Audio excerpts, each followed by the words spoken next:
Hai semuanya, pernah dengar istilah analisis wacana dan analisis wacana kritis, tapi bingung membedakannya? Yuk, kita mulai. Sebelum masuk ke perbandingan, kita pahami dulu apa yang dimaksud dengan wacana. Wacana adalah satuan bahasa yang lebih besar dari kalimat, dan bisa kita jumpai dalam berbagai bentuk percakapan sehari-hari, berita, caption media sosial, hingga ceramah. Yang menarik, wacana tak hanya soal struktur kalimat, tapi juga bagaimana bahasa digunakan dalam konteks sosial dan budaya tertentu. Analisis wacana merupakan pendekatan yang berusaha memahami bagaimana bahasa dipakai dalam situasi nyata. Pendekatan ini biasanya menitikberatkan pada pola-pola bahasa, seperti struktur kalimat, keterkaitan antar kalimat, dan fungsi ujaran dalam percakapan. Contohnya, kamu bisa meneliti bagaimana strategi persuasi digunakan dalam iklan, atau bagaimana struktur berita dibangun dalam surat kabar. Pendekatan ini bersifat deskriptif, artinya ia berusaha menggambarkan bagaimana bahasa dipakai, bukan menilai benar atau salahnya. Sementara itu, analisis wacana kritis atau critical discourse analysis bergerak lebih jauh.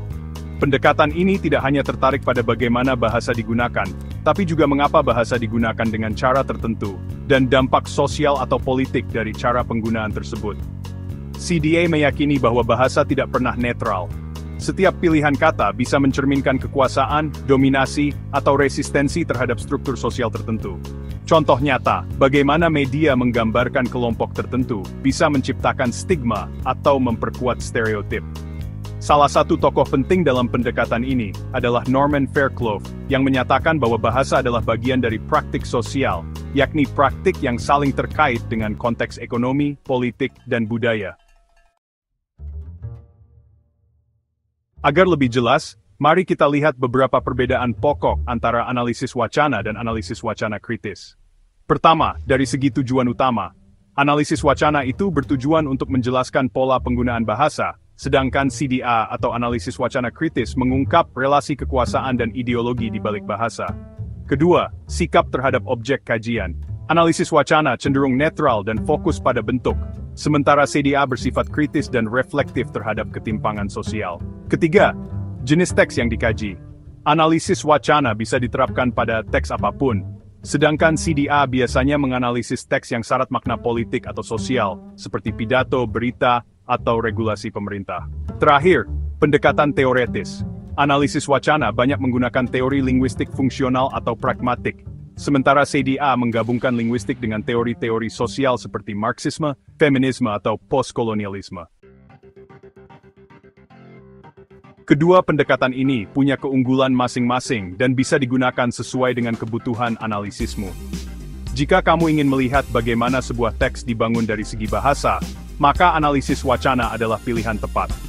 Namun, jika kamu ingin membongkar kepentingan, bias, atau kuasa yang tersembunyi dalam teks, maka pendekatan kritis akan lebih relevan.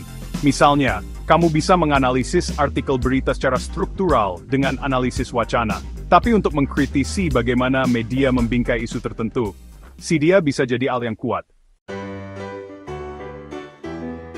Singkatnya, analisis wacana dan analisis wacana kritis sama-sama mengkaji bahasa dalam konteks sosial, tapi dengan sudut pandang dan tujuan yang berbeda. Analisis wacana fokus pada deskripsi pola bahasa, sedangkan analisis wacana kritis lebih tertarik pada kekuasaan dan ideologi yang dibentuk lewat bahasa.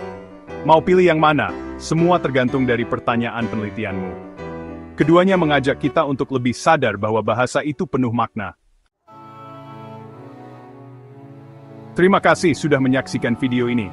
Sampai jumpa di video berikutnya, dan tetap kritis dalam membaca setiap kata.